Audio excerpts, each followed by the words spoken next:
Maria, cheia de raça, não teve de graça o que recebeu. Quando alguém é um rio que gera um oceano, não há nenhum tirano que arranque o que é seu. Um ventre, quando se transforma em um santuário, é revolucionária meu modo de ver. Ninguém vai do parto ao santo sudário sem saber porquê. Tem que ter a luz da humildade, cumplicidade, amor e revelia. Ninguém vai e torna a mãe da cristandade sem a santa ousadia. Olhos que velaram pelo sono de Adonai, clareai o mundo, mãe, iluminai cada vez que um de nós se vê tentado pela insana covardia. Divina Mãe, estrela luminosa que perpetuou Belém, guerreira Mãe dos dias de trevas nas ruas de Jerusalém, olhai por nós nas horas de tristeza, nos momentos de aflição, e derramai a poderosa força de vontade em nosso coração. Tem que ter a luz da humildade, cumplicidade, amor e revelia. Ninguém se torna mãe da cristandade sem a santa ousadia. Olhos que velaram pelo sono de Adonai, clareai o mundo, mãe, iluminai cada vez que um de nós se vê tentado pela insana covardia. Divina Mãe, estrela luminosa que perpetuou Belém, guerreira Mãe nos dias de trevas nas ruas de Jerusalém, olhai por nós nas horas de tristeza, nos momentos de aflição, e derramai a poderosa força de vontade em nosso coração. Divina Mãe, estrela luminosa que perpetuou Belém, guerreira Mãe nos dias de trevas nas ruas de Jerusalém, olhai por nós nas horas de tristeza, nos momentos de aflição, e derramai a poderosa força de vontade em nosso coração.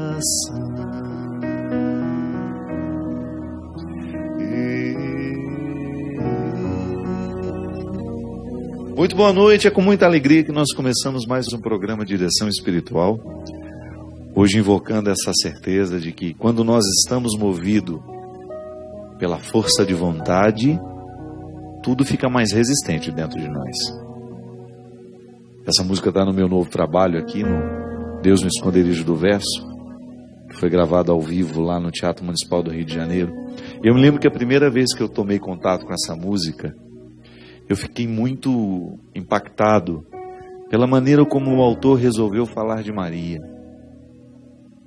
colocando nela alguns aspectos que parece que a gente não consegue perceber muito por causa da construção histórica que foi feita, né? É claro, os elementos teológicos, a divindade de Maria, a santidade de Maria,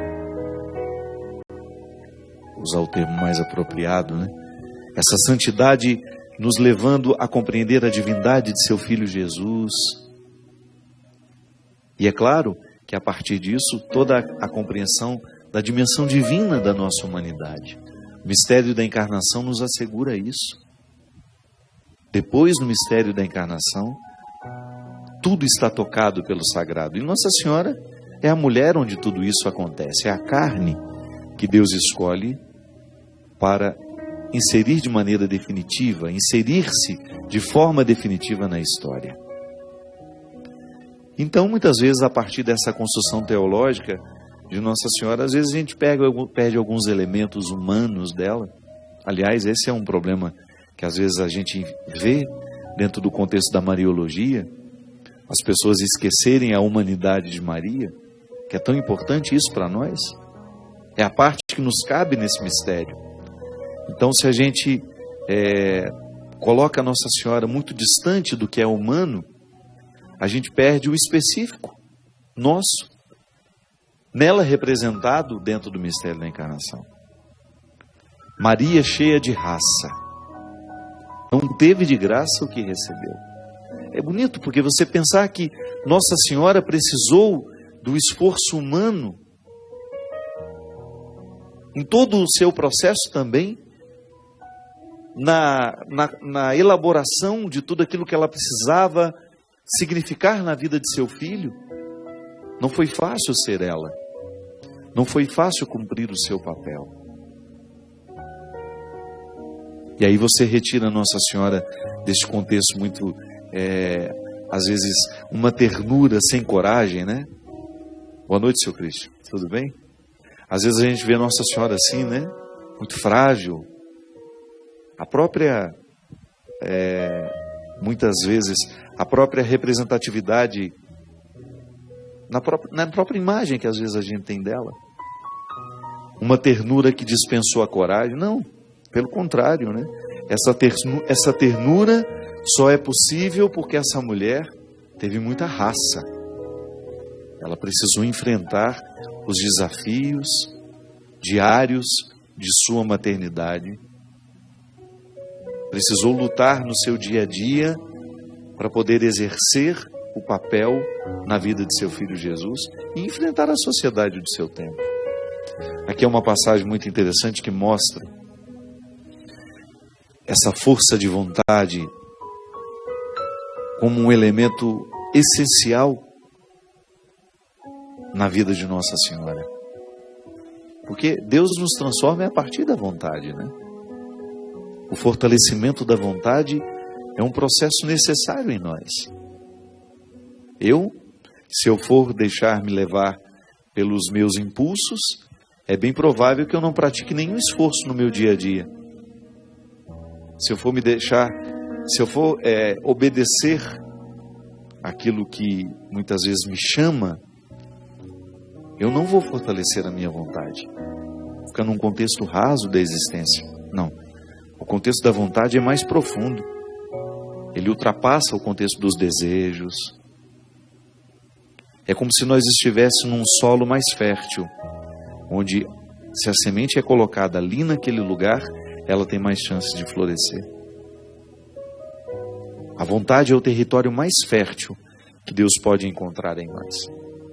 Quando Ele semeia a minha vontade, quando a vontade de Deus se encontra com a minha vontade, e ali eu fortaleço no meu dia a dia essa correspondência das duas vontades, é impressionante como eu cresço no fortalecimento da minha vontade. E é uma passagem bonita que está no Evangelho de Lucas, que é justamente a narrativa do Evangelho, a narração do nascimento de Jesus. Há uma frase que marca muito a espiritualidade mariana. E pode ser que você, evangélico, que me acompanha agora, torça um pouco o nariz quando eu falo de espiritualidade mariana. Não precisa ficar preocupado, não. Toda vez que nós falamos de espiritualidade mariana, nós estamos pegando a cristologia e colocando na maneira específica que Maria teve de seguir Jesus. É a mesma coisa quando você fala de espiritualidade franciscana. Você pega o específico de Jesus em Francisco, né? Você não está inventando uma realidade acima de Jesus, não. Você está pegando aspectos da vida cristã que foram intensamente vividos na vida daquele santo. Nós não estamos substituindo Jesus por Maria, não estamos substituindo Jesus por São Francisco, não. Nós estamos salientando os elementos da vida de Jesus que foram vividos na radicalidade na vida dessas pessoas. É para isso que nós temos os santos. Não é para substituir Jesus, não é para fazer o papel de Jesus, não. A teologia é muito clara quando nos coloca diante do mistério de Maria, como aquela que foi a primeira seguidora, a primeira discípula, a primeira apóstola, porque foi ela que viu crescer a graça de Deus no mistério encarnado em seu Filho.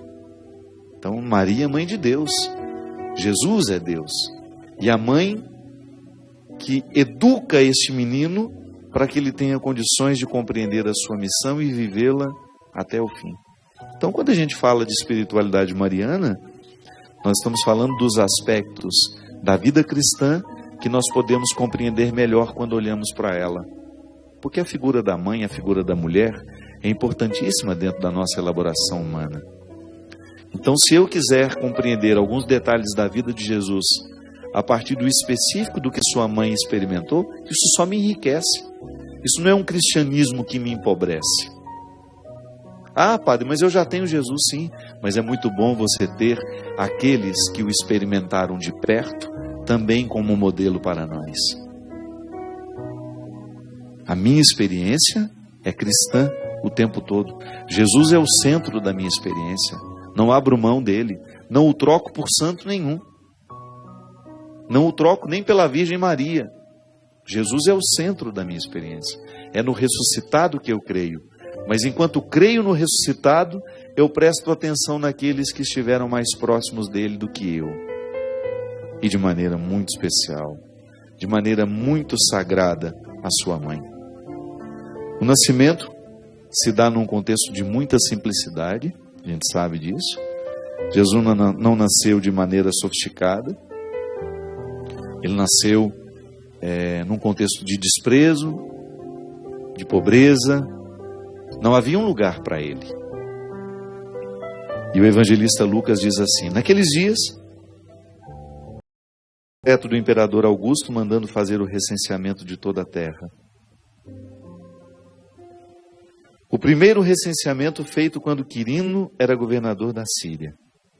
Todos iam registrar-se, cada um na sua cidade. E também José, que era da família e da descendência de Davi, subiu da cidade de Nazaré, na Galileia, à cidade de Davi, chamada Belém, na Judéia. Eles subiram lá justamente para registrar-se com Maria, sua esposa, que estava grávida. Quando estavam ali, chegou o tempo do parto, e ela deu à luz ao seu filho primogênito, envolveu-o em faixas e deitou-o numa manjedoura, porque não havia lugar para eles na hospedaria. Então, do lado da hospedaria, existia essa gruta onde dormiam os animais. Nós que já tivemos a graça de estar em Belém, sabemos, já tivemos a oportunidade, inclusive, de celebrar missas dentro dessas grutas, onde possivelmente Jesus tenha nascido. Não importa para nós o lugar exato, né? Importa é o que aquela geografia nos diz. Me lembro que no ano passado, quando nós estivemos lá, celebramos uma missa numa gruta, num contexto de tanta simplicidade, foi tão especial. porque é bom celebrar numa catedral. A catedral é linda, ela nos lembra a grandeza do cristianismo. Mas de vez em quando nós precisamos voltar aos lugares onde o cristianismo nasceu. A gruta é o lugar do nascimento do cristianismo. É ali que esse mistério acontece. Deus vira menino, se torna um menino nos braços de uma mulher. Quando nós celebramos lá, eu falava justamente disso àqueles que me acompanhavam, que aquela simplicidade precisava continuar nos comunicando. Até mesmo aquela clandestinidade. A manjedoura onde Jesus foi depositado não é outra coisa senão um coxo, onde os animais comiam. Foi assim que Jesus veio ao mundo. Num contexto de extrema simplicidade. E ao mesmo tempo chega com uma proposta sofisticada de transformação do mundo, que nós estamos até hoje tentando compreender. Havia naquela região pastores que passavam a noite nos campos, tomando conta do rebanho.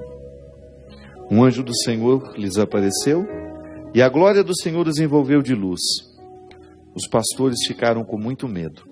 O anjo então lhes disse: não tenhais medo, eu vos anuncio uma grande alegria, que será também a de todo o povo.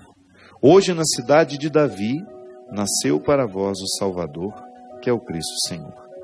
E isso vos servirá de sinal. Encontrareis um recém-nascido envolto em faixas, deitado numa manjedoura. De repente juntou-se ao anjo uma multidão do exército celeste, cantando a Deus. Glória a Deus no mais alto dos céus, e na terra paz aos que são do seu agrado. Quando os anjos se afastaram deles para o céu, os pastores disseram uns aos outros: vamos a Belém, para ver o que aconteceu, segundo o Senhor nos comunicou. Foram, pois, às pressas a Belém, e encontraram Maria e José, o recém-nascido, deitado na manjedoura. Quando viram, contaram as palavras que lhes tinham ditas a respeito do menino. E todos os que ouviram os pastores ficaram admirados com aquilo que contavam. Maria, porém, guardava todas essas coisas, meditando-as no seu coração. Os pastores retiraram-se, louvando e glorificando a Deus por tudo o que tinham visto e ouvido, de acordo com o que lhes tinha dito.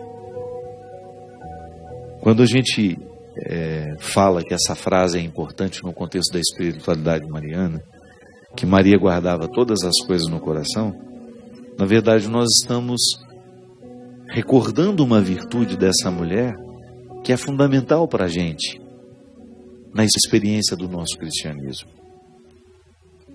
Quando o evangelista diz que Maria guardava no coração, ele está justamente se referindo a uma maneira muito particular de contemplar os acontecimentos.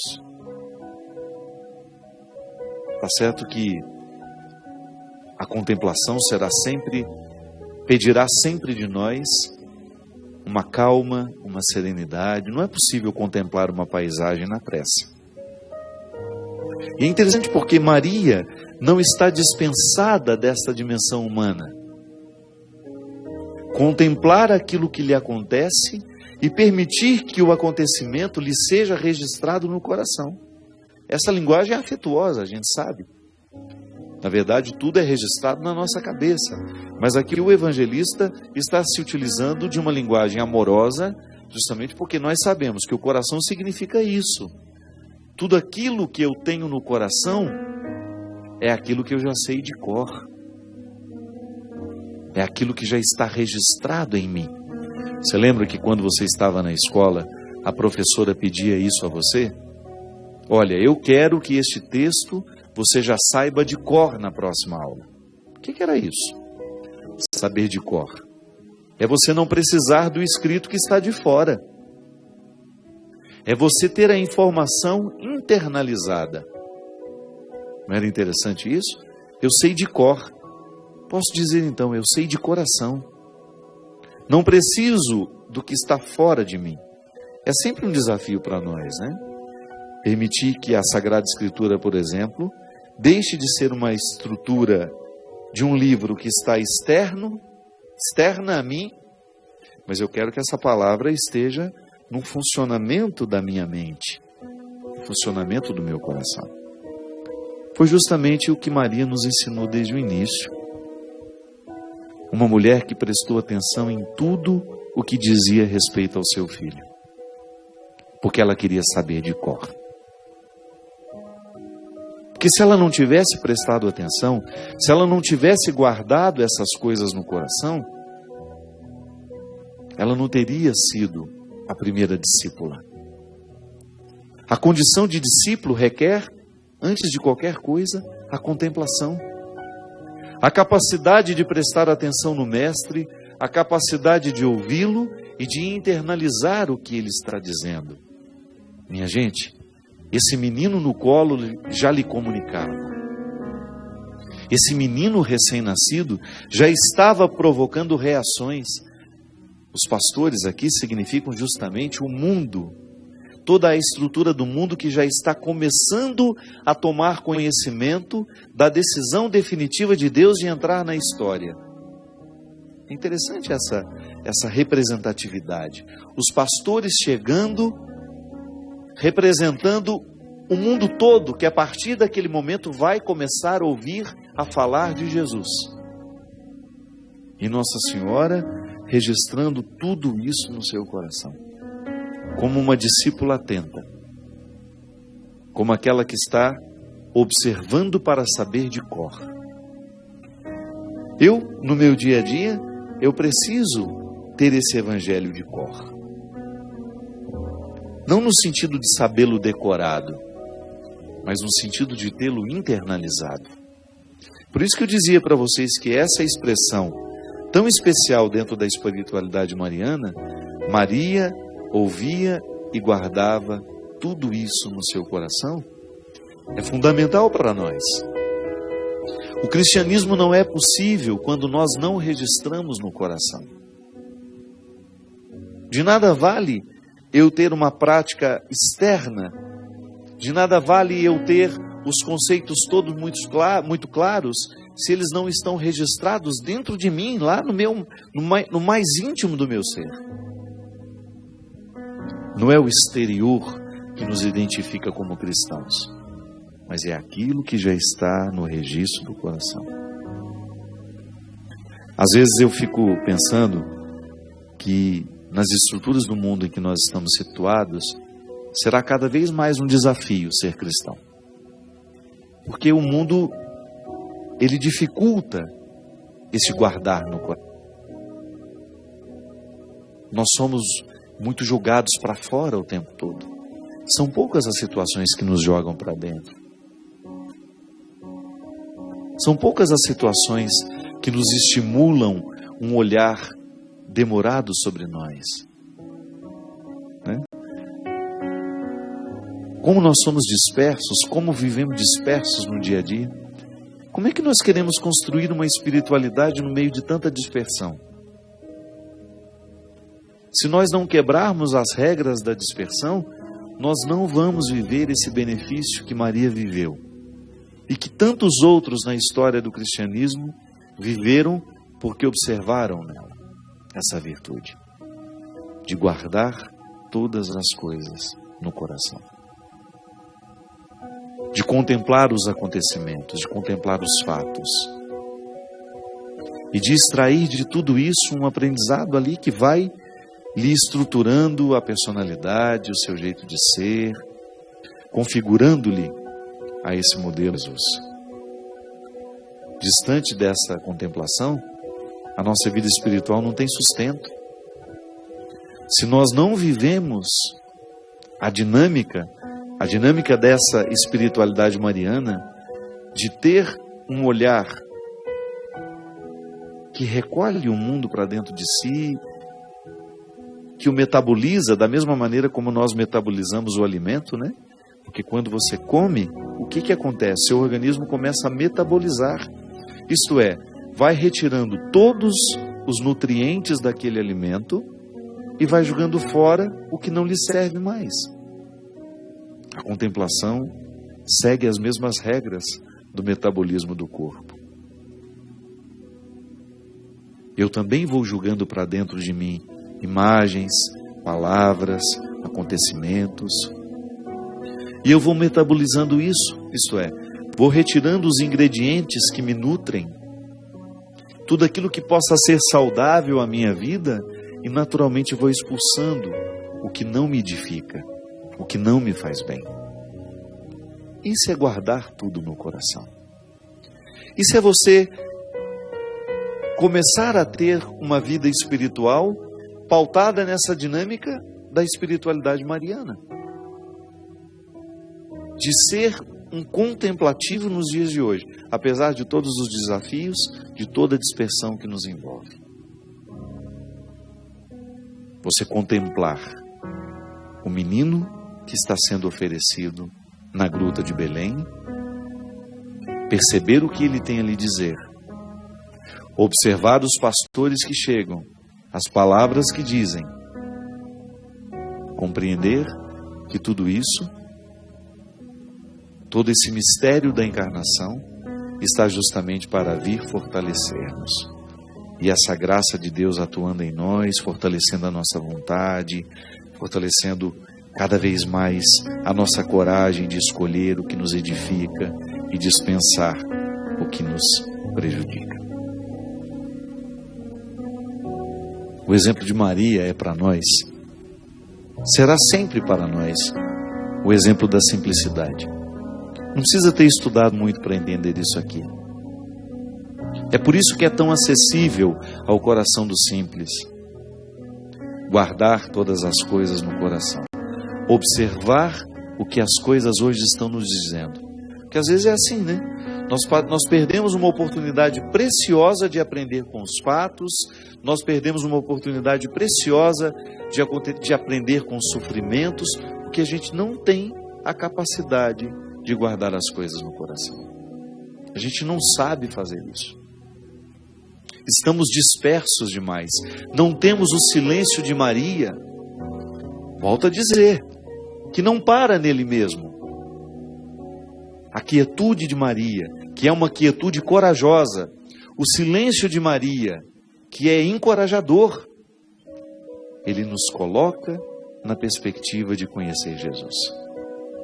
Quanto mais eu me disponho a viver essa espiritualidade mariana, que é da quietude e da contemplação, muito mais eu vou tendo condições de compreender e conhecer o seu Filho Jesus. Porque Maria não nos retém nela. Passamos por ela, conhecemos a sua graça, conhecemos a sua santidade e naturalmente somos conduzidos ao coração de seu Filho Jesus. Nós vamos para um rápido intervalo e a gente volta já já com o programa Direção Espiritual.